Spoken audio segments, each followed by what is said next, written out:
তোমাদের চ্যানেলে তোমাদের স্বাগত জানাই। প্রিয় দশম শ্রেণীর শিক্ষার্থী বন্ধুরা, আশা করি তোমরা ভালো আছো। তো আজকে আমরা এই ভিডিওতে আলোচনা করব মাধ্যমিক 2025-এর জন্য অঙ্কের একটি গুরুত্বপূর্ণ নমুনা প্রশ্নপত্র নিয়ে। তো তোমাদের বলবো তোমরা ভিডিওটি না টেনে শেষ পর্যন্ত ধৈর্য সহকারে দেখো। তো কথা না বাড়িয়ে ভিডিওটি শুরু করা যাক। তো দেখো, তোমাদের একের দাগে থাকছে সঠিক উত্তরটি নির্বাচন করো। 6টি প্রশ্ন থাকবে।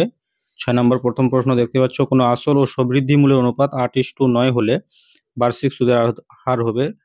সঠিক উত্তর 12.5%। তারপর দেখো, 2a is equal two 3b is equal two 4c হলে a:b:c হবে। সঠিক উত্তর হবে তোমাদের ডি নাম্বারটা 6:4:3। 3 নম্বরটা দেখো কি বলা আছে, ও কেন্দ্রীয় বৃত্তের এ বি ও সিডি যে দুটি দৈর্ঘ্য সমান, এ ও বি 60 ডিগ্রি হলে সিওডি এর মান হবে। সঠিক উত্তর বি 30 ডিগ্রি। তারপর দেখো, সাইন এ প্লাস বি ইজিক্যাল টু 1 হলে টেন এ প্লাস বি এর মান হবে। তাহলে এটা কি হয়ে যাবে? অসংজ্ঞায়িত হয়ে যাবে, অসংজ্ঞাত। তারপরে দেখো কি বলা আছে, একটি ঘনকের বাহুগুলির যোগফল 60 সেমি হলে আয়তন হবে কি 125। তারপর দেখো, 1 2 3 8 10 8 3 2 8 8 রাশিগুলির সংখ্যা গুরুমান। তো সংখ্যায় যেটা বেশি থাকবে সেটাই সংখ্যা গুরুমান, তা 8 এখানে সংখ্যা গুরুমান হবে। বার্ষিক X% সহজ সুদের হারে ওয়াই টাকার জেড মাসের সুদ হবে কি XYZ/1200 হবে। ঠিক আছে। তারপরে দেখো, x+1/x-2 দ্বিঘাত সমীকরণের x⁻0 এর সহগ হবে 1। তারপর দেখো, বৃত্তস্থ সামান্তরিক একটি হবে। তো বৃত্তস্থ সামান্তরিক একটি হবে কি আয়তক্ষেত্র। তারপরে দেখো, sine square 21 degree sine square 69 degree equal to dash হবে, তো 1 হবে। তারপর দেখো, দুটি একই উচ্চতার চোঙের ব্যাসার্ধের অনুপাত 3:2 হলে তাদের আয়তনের অনুপাত হবে। তো তাদের আয়তনের অনুপাত কত হবে? 9:4। তারপর দেখো, 7 9 11 16 19 13 17 20 19 রাশিগুলির মধ্যমা। তো রাশিগুলির মধ্যমা হয়ে যাবে 16। তারপর দেখো, 3-এর দাগে তোমাদের 6টি প্রশ্ন থাকবে সত্য মিথ্যা, যার মধ্যে 5টি করতে হবে 5 নাম্বার। তো তোমরা কিন্তু পূর্ণ বাক্যটি লেখে তারপরে পাশে সত্য মিথ্যা লিখবে। প্রথম প্রশ্ন দেখো, চক্রবৃদ্ধি সুদের ক্ষেত্রে নির্দিষ্ট সময় অন্তর সুদ আসলের সঙ্গে যুক্ত হয় বলে আসলের পরিমাণ ক্রমশ বাড়তে থাকে। তো এটা কি সত্য। তারপর দেখো, x² + x+3 0 সমীকরণের বীজদ্বয় বাস্তব। তো এটা হয়ে যাবে কি মিথ্যা। দুটি সদৃশগুণী ত্রিভুজের অনুরূপ বাহুগুলির সমান, এটাও মিথ্যা হয়ে যাবে। টেন থিটা এর মান √2 হওয়া অসম্ভব, এটা কিন্তু মিথ্যা।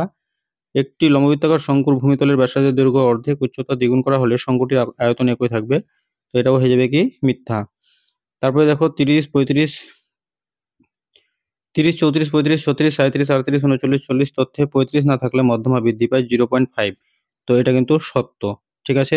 তারপর 4-এর দাগে তোমাদের 12টি প্রশ্ন থাকবে, যার মধ্যে 10টি প্রশ্নের উত্তর করতে হবে। 10টি প্রশ্ন 2 নাম্বার করে 20 নাম্বার। এই প্রশ্নগুলো তোমরা অবশ্যই তোমাদের বই থেকে ভালো করে প্র্যাকটিস করে নেবে। 5-এর দাগে থাকছে তোমাদের পাটিগণিত থেকে 2টি প্রশ্ন, যার মধ্যে 1টি করতে হবে।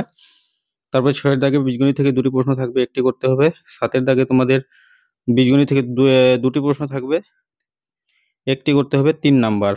তারপর আবারও বীজগণিত থেকে 2টি প্রশ্ন থাকবে, 1টি করতে হবে 3 নাম্বার। তারপরে তোমাদের থাকছে উপপাদ্য।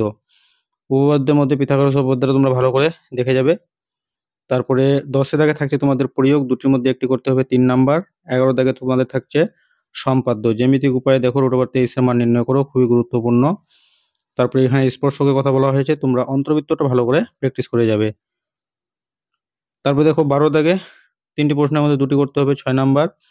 তারপরে 13 দাগে উচ্চতা দূরত্ব থেকে 2টি প্রশ্নের মধ্যে 1টি করতে হবে 5 নাম্বার। 14 দাগে দেখো পরিমিতি থেকে 3টি প্রশ্ন থাকবে, 2টি করতে হবে 4 নাম্বার। ঠিক আছে। তারপরে দেখো, 15 দাগে তোমাদের রাশিবিজ্ঞান থাকে, যেখানে 3টি প্রশ্নের মধ্যে 2টি করতে হয়, আর 2টির জন্যই তোমরা পেয়ে যাবে 8 নাম্বার। তো প্রিয় শিক্ষার্থী বন্ধুরা, তো ভিডিওটি ছিল এই পর্যন্তই। ধন্যবাদ।